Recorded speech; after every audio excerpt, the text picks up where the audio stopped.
Nobody works for free. What advice do you have for candidates that are just starting to think about their job search and will be having these negotiation conversations? Have a conversation with yourself about a couple different things. The first is when it comes to compensation, what number is it to you that you would be really excited about? You would jump out of your seat, you would say yes immediately. The other part of it is looking at what is a number that is really your bottom line. There's always a chance that an offer can come in lower than expected. In your experience, what is the smartest first response from the candidate? First things first, I would say,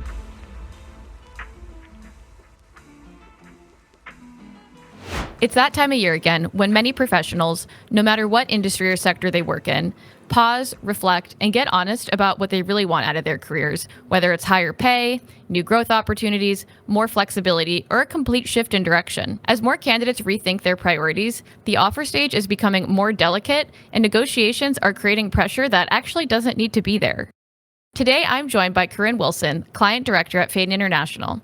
We're breaking down what candidates need to understand before entering a negotiation, how to stay steady under pressure, and how to approach these conversations with a plan that actually helps you succeed. I'm Paige Carlotti, filling in for Jesse Scaff, and if you're on the job market and want to feel more confident and prepared when the offer finally comes through, this episode is for you. So, Corinne, in your position, you have exposure to a lot of different types of candidates, companies, and hiring processes. So I figured you would be the best person to advise on how candidates can navigate what kind of has a reputation for being a tricky conversation, but absolutely does not have to be. What advice do you have for candidates that are just starting to think about their job search and will be having these negotiation conversations? So looking at it from first candidates looking for employment, honestly, I think it seems like a scary conversation, or it can seem daunting because you don't have to do it all that often. It's only when you're looking for a new job. So I would say to anyone, and I do say to anyone who is either actively looking for a new job or even considering being open to opportunities, is to just really sit down and have a conversation with yourself about a couple different things. The first is when it comes to compensation, what number is it to you that you would be really excited about? You would jump out of your seat, you would say yes immediately, regardless of any of the other factors. Obviously, we all want to make $500 million a year, but I mean, within reason and realistically, what is that number to you? And just take note of that. And then the other part of it is looking at, what is a number that is really your bottom line? So it's something that you would say yes to, but anything below that, it's not worth making a move. And so really, as you're starting to approach any kind of job or interview process, having those two numbers in mind from the start can be extremely beneficial, because then basically the range that you're playing within. I would also say to that note too, depending on your type of work, think of that in both a base salary and a total compensation numbers. Those are probably two different questions. So your base salary, obviously, it is expected forecastable income. Bonuses are obviously, or commission structure, whatever your situation might be, a little bit more dependent on company or team or market, that kind of thing. But having that understanding of what you're targeting and what your bottom line is in both aspects of that will just make your whole process so much easier, and navigating that conversation a lot easier too. Yeah, that makes a lot of sense. So say a candidate has done this, they've determined what they're not willing to go lower than, what they are and are not willing to negotiate on, all of the things you've suggested.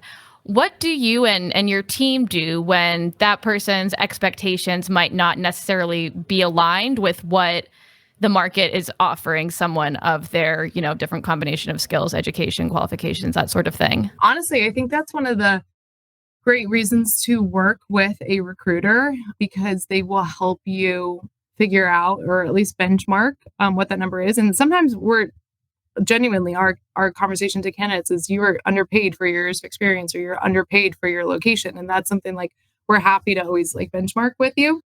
Obviously, there's some on the other side of the equation too, where perhaps they are a little bit, their compensation goals are a little bit higher than they could probably obtain given from what we're seeing in the market. So that's first and foremost a really great conversation to have with a recruiter in your specific field, because we are talking to hundreds of candidates every single day. And so like that really does give us a lot of data points into like what one can expect. Similarly, if you're a company looking to hire, that's also a great reason to talk to your external recruitment agencies, because we can also share a little bit more about not necessarily like name for name, but just like other companies of your size, similar competitors to you, are paying this amount of money for this type of talent in these locations. And then, of course, like all kinds of market research that you could do to help figure out where you should be aligned for what your own compensation is, or something that you're hiring on your team. There's so many resources. I know here at Selby Jennings, we do our salary surveys. Those are pretty robust and go a lot of time is put into that in terms of like a lot of different data points and candidates, whether it's surveys or just other touch points like from our own internal knowledge base that are put together. And then just like obviously other resources on the great wide web. So would definitely recommend doing that. Chatting with peers or colleagues too, I think is a good thing to do. It's really important to know why one might be looking for a new opportunity. And like for some people, and in some instances, that is 100% because of compensation. That is their main motivator to move. And whoever is the highest bidder is going to be the one that they accept. But I would say, honestly, probably 9.5 times out of 10, that's not the case. And our candidates are looking to make a move for other reasons, whether it's growth, culture, stability is a big one, hybrid or remote opportunities. There's so many different things. And so I think in that conversation, and as you're doing your homework on what you should be paid or what you think you should be paid, that's another layer to the question to look at as well, in terms of like, well, if your, culture problem could be solved at a new company, what would you be willing to then make if that bigger problem is solved? Would you be willing to make a lateral move from what you're on now if, the other motivator is hit, if you have better growth, if you're able to work remotely? Would you take a pay cut? Sometimes we hear candidates that will say that. So I think like looking at it holistically is like really the name of the game there. But I think really utilizing your resources around you is a great place to start.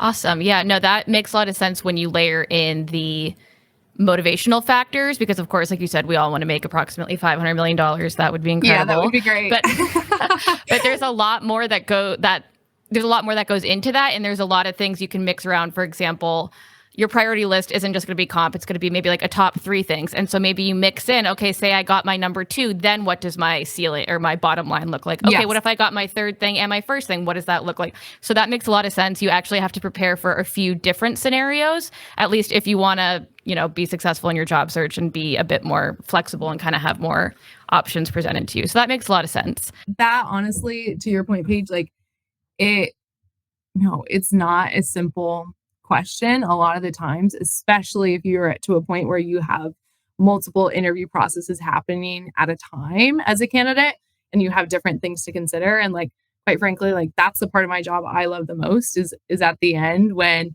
the consultants working on my team are, we like sit down and they're like, okay, here's the situation. We can probably get them this offer, but they have 2 other competing offers. And we run through everything. Why do they like the other ones? What are the other ones paying? What are their main motivations? And it really kind of becomes quite a complex problem to look at and try to solve for, in terms of like, if someone is really looking to make a move for growth opportunities, and in order to do that, this is their bottom line that they have already identified and like discussed and aligned themselves to.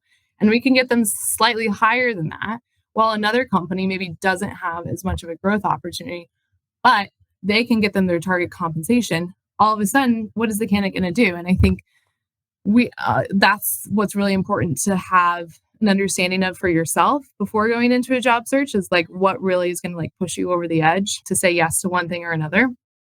And sometimes you don't know until you're kind of in it and presented the opportunities. But we do often see candidates who it'll come down to, maybe a 24 or 48 hour window, and they haven't thought about these things. And now all of a sudden they have to start thinking about it. So that's one thing like we encourage is as soon as you can in that job interview process, and in my opinion, kind of even as you're applying, Like start thinking about these things. So it'll just make your life a whole lot easier in terms of why you're making the decisions you want to make and what might be the best decision for you. That makes a lot of sense. And especially the point you made about sometimes you don't even know until you start interviewing places and going through the job Yeah. application process. And it's a lot of times why we encourage people or basically anyone to just take the interview because you really don't know, or you call, at least for myself, I always refer to interviews as practice because you learn so much in doing that. And even on things that you thought you knew, such as like, oh, this is exactly what I want. But you don't actually know, and things can change. Maybe the more you get to know people internally, the more you get to know about the company. So that makes a lot of sense. And while you need to go in with your kind of like floor and ceiling and that sort of thing, it still is important to have a level of flexibility in that, it seems like. At least having an open mind, I guess, is what I'm trying to say, more an open mind. Absolutely. Especially if you're coming from a specific type of company where, maybe you've only ever worked for a large global enterprise company. And then you interview for a startup. Like maybe you didn't even know that that was something that aligned for you. And therefore you would be willing to take a slightly riskier bet or willing to have a different total compensation structure or whatever it might be, because all of a sudden this like lights a fuel for you that you didn't know you had. So I agree. I couldn't be a bigger advocate of just take the call. Worst case, you say, no, thank you afterwards, but thank you so much. And like perhaps our paths will cross again later down the line. But yeah, just always take the call. Definitely always take the call. So no matter how much people can prepare, do all the quote unquote right things that you're sharing, there's always a chance, right, that an offer can come in lower than expected or just not quite what you were expected. In your experience, what is the smartest first response from the person, the candidate, I should say? First things first, I would say, is when you're in a job application process, at some point, whether it's with an external recruiter like us or, someone directly at the company, or honestly both, a lot of times it's both, definitely have the compensation conversation with them from the get-go, because you've identified, what your bottom floor is and what your target number is. You obviously don't have to share both of those numbers with them, but based off of what the role is paying, either from like salary transparency laws or whatever the team might have shared with you, pick a number that makes sense for you that's like within that range. If it's outside of that range, I think, obviously the more the better. Go for it. Shoot your shot. Good for you. But if it's significantly lower than that range, then I would say have that conversation with yourself. Is this even a job you should be applying for? And if it is because of growth or opportunity, sure. And then obviously let them know what your true floor is, because it might be outside of the range. Ideally, we're somewhere in the range of something that it's within your baseline and what you're targeting. Obviously, share within that number of what you're targeting on both base and total compensation from the start. That way, everyone has the level playing field of like, these are our expectations. If all were to go well through this interview process, like let's say I'm a candidate, I say at a minimum, I'm looking for 200K on the base, 240 total comp. Great, says the recruiter. You go through the interview process. Then at the end, you guys have already discussed this and hopefully have talked about it maybe a little bit along the way. Certainly, if you're working with an external recruiter, those conversations should have happened. Yes, that you're still aligned to 200K base, 240 total comp, all that good stuff. Ideally, to your question now, Paige, like that comp offer comes in at 200K base and 240 total comp. That doesn't always happen though. So if it were to come in at say like 190 and 225 total comp, well, I think several things. One, hopefully you know what that bottom line number is for yourself that you have already identified. If the number on the call you're not happy with in relation to that bottom line number, just say, thank you. Just take a moment, say, thank you so much for the offer. I'm very excited about the opportunity. Let me review the numbers and I want to take a little bit of time and come back to you. When would you need to know an answer by? And they'll tell you. And then you can go away and you can start to do that problem solving we were talking about of like, okay, is this truly below your bottom number? Do you want to try to negotiate a little bit higher? Do you want to push back and see if you can get to that 200K base, 240 total comp, because that's what you've talked about? Absolutely. I mean, go for it. Especially if it's something that you guys have already agreed on. You don't have to say anything on that initial call, just like acknowledge and like remind them that like, yes, you are excited about the opportunity for these reasons.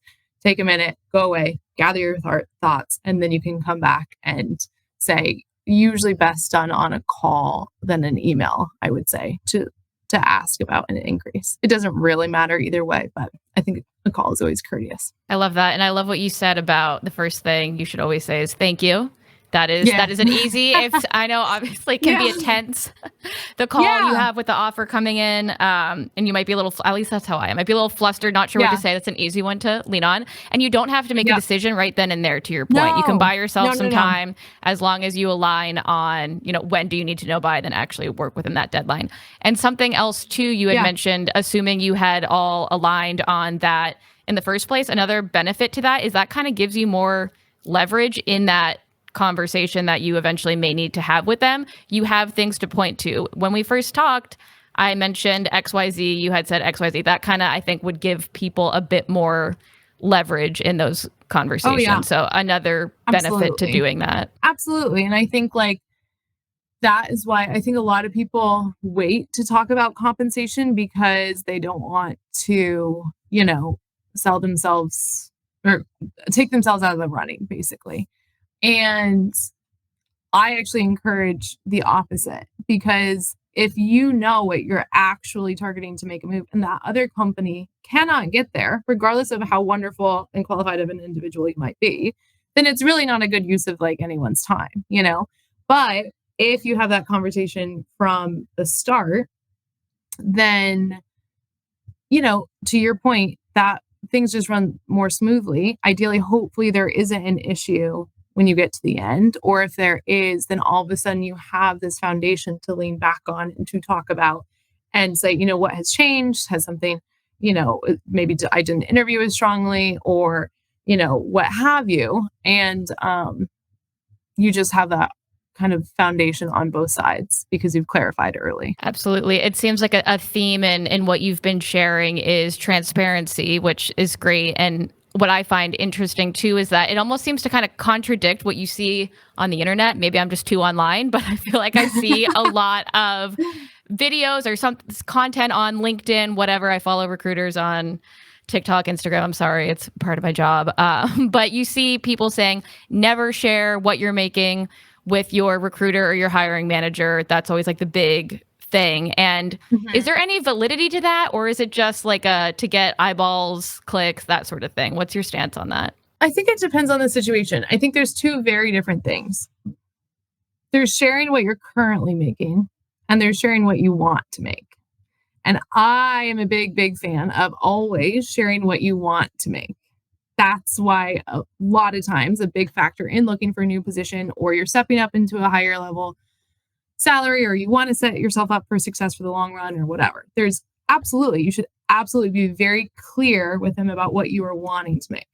About what you're actually making, I do think that is like a little bit of a different story. I think there are times where it does like benefit you, which I'll tell you about in a second. And then obviously, like, I think there's times where no, it doesn't. But for example, if your main reason for looking for a new position is long-term career growth and opportunity, and you currently do not have that in your position, but you want to find a company where you do, and you've had that conversation with yourself saying like, I would be fine to make a lateral move on compensation in order to put myself in a better position to then grow. So in that circumstance, let's say you're making $200K on the base and you apply for another job where the upper limit of that role is $200K on the base. I don't think there's any harm with sharing your situation with that company, with that recruiter. In fact, I would probably encourage that you do. And just tell them, like, very transparently, this role is a bit of a lateral move for me, both in terms of usually its level and also compensation. I'm actually already making $200K on base salary. Here's my total compensation structure. However, that's not my main motivator for looking for a new role. I'm looking for a place where I can be in the long term and really grow and have upward mobility in my career. And I don't have that right now. So therefore, I'm willing to make a lateral move in order to fulfill that motivation. However, I'm not looking to take a step back. That all of a sudden, now your 200K, sharing that you're currently making 200K is actually leverage. You don't want 195. You don't want 192. You want $200,000, and you have a backing and a very legitimate reason as to why that is and why you would consider it. That kind of situation, absolutely. I don't think that there's any harm in sharing that. However, if it's the opposite or basically any other circumstance, I don't think you need to share your base salary. Because, or your total, or whatever, your total comp. If it's like a little bit more of a growth role, if it's a little bit more of a stretch, I think that's fine. I think like just go into the interview your best, be very clear with what you're targeting. And I think that's fine. Because at that point, I don't think it would necessarily harm you, but I don't think it does any benefit. And I will say, I think a lot of people are under the assumption that companies are just trying to like pay them the least amount possible. Or, if we know what her comp is, then like, we're just going to just try to cut her short on this next move or something like that.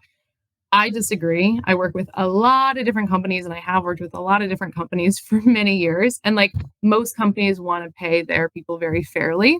A lot of companies even have like kind of pay bands, internal equity based off of like number of years of experience, number of degrees that you have, geographic location. Like it's a very complex system that goes into it. And so they will pay you fairly for what they like internally have decided that looks like. Yeah, that makes sense. And I agree with you on it. Sometimes seems like employers have a reputation for wanting to lowball people, get a deal on people. But you, as someone who speaks with these people all day, every day, you know that that's actually not what's happening behind closed doors. I actually have a couple of clients in the past where like at some point the candidate has shared what they are making, and it's significantly lower than the compensation band.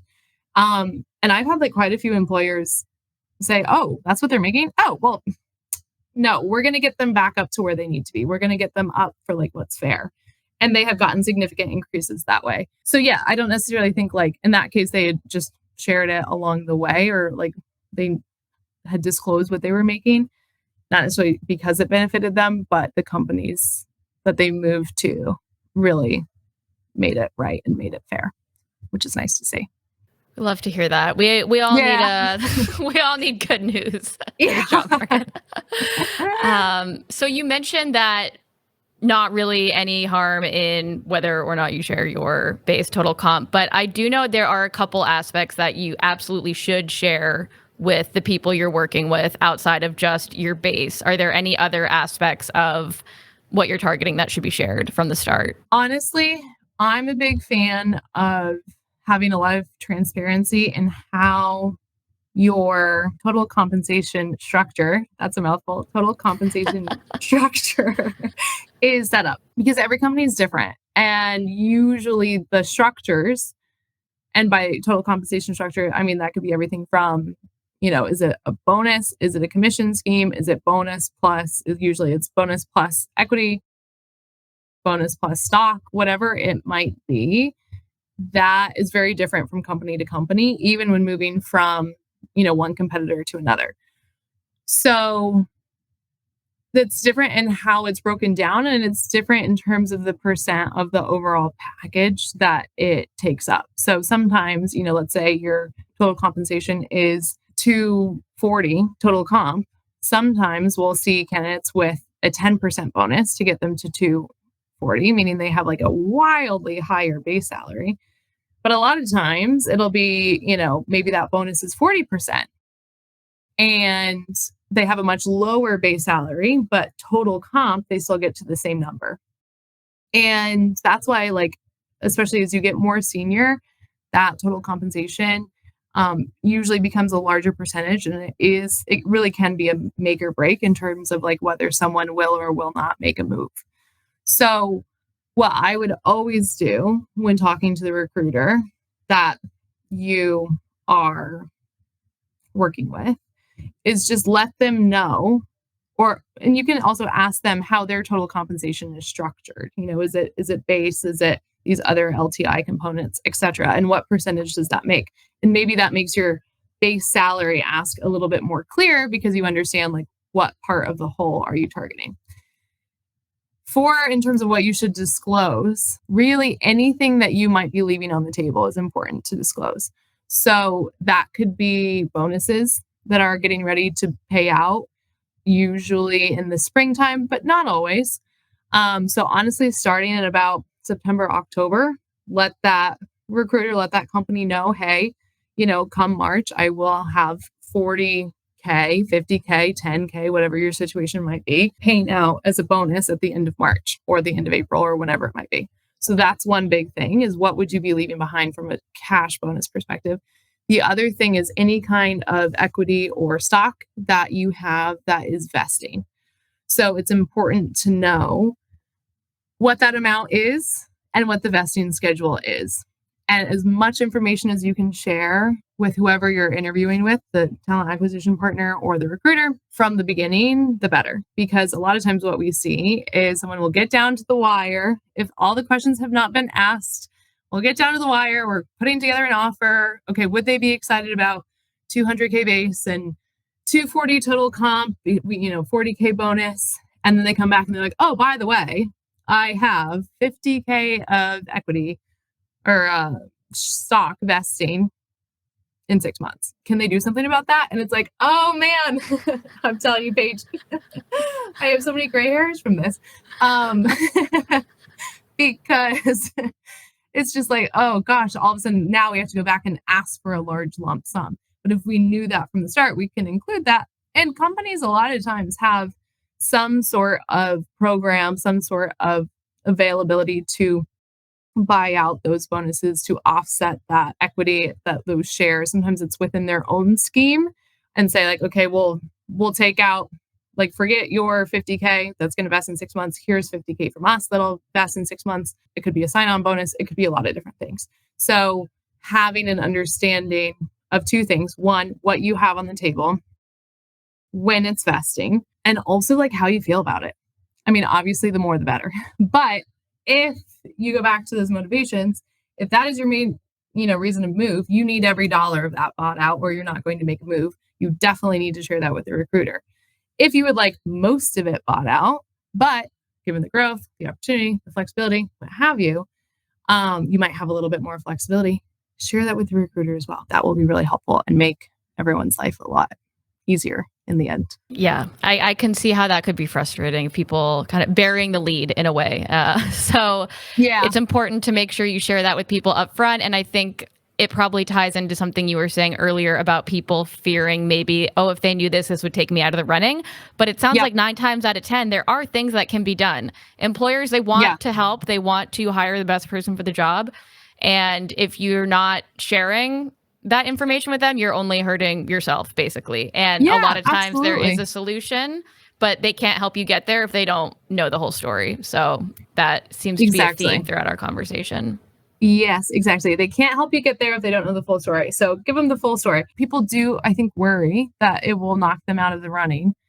But first of all, if you have that much equity or stock vesting, honestly, good for you, which is great. Then to go decide, do you need it paid out dollar for dollar?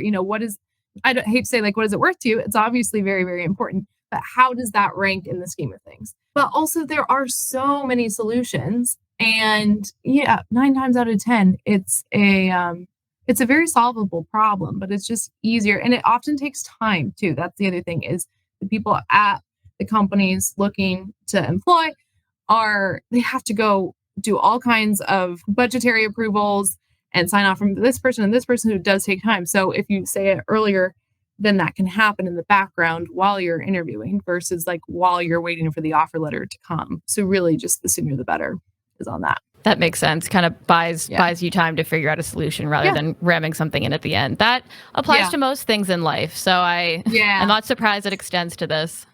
Yeah, every now and then I've had a couple of candidates with like a very large amount of equity that is going to vest like soon, usually within the year or something like that. In which case, like, the companies will be very transparent with you and be like, this is an outstanding candidate. Can we revisit once that has vested? That's a very real conversation. So I think sharing that, it may, in the extreme circumstance where like they can't do something to offset it, sometimes it can just be like a not now, not a no. And then great, you go collect your equity. your shares, whatever it might be, revisit in 12 months.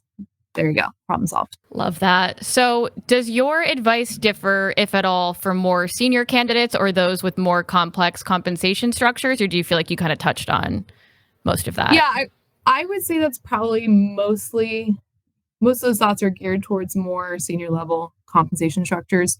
Usually once you start hitting around 200K base salary is where compensation structures do tend to get a little bit more complex. Some of, maybe more junior candidates may not have quite that of a structure. It may just be base and bonus, in which case the conversation is like a whole lot easier because there's really just two components to that. Got it. So key takeaway from the conversation, nobody works for free. And while True. Compensation is not the only negotiation point, it is a massive component and something to be taken seriously and really give a lot of thought to, and kind of running through the different scenarios in your head. And so if listeners are looking for a new position or they're hiring for their team and they're not really sure where to start with this, what is the best way for people to get in touch with you, Corinne? Probably LinkedIn, Corinne Wilson at Phaidon International. You can find me there. And either depending on their background and whoever your background, listeners, whoever it might be, I'll either do my best to help or I'll point you towards a recruiter within your vertical and area of expertise that will be able to offer a little bit more insight than I could into the compensation conversation. Perfect. Well, thank you so much for your time, Corinne. We appreciate it. Yeah, you're welcome. You're welcome. It's nice to chat. That's all for today's episode of Searching Smarter. If you found this conversation valuable, be sure to subscribe so you don't miss an episode. Until next time, keep searching smarter.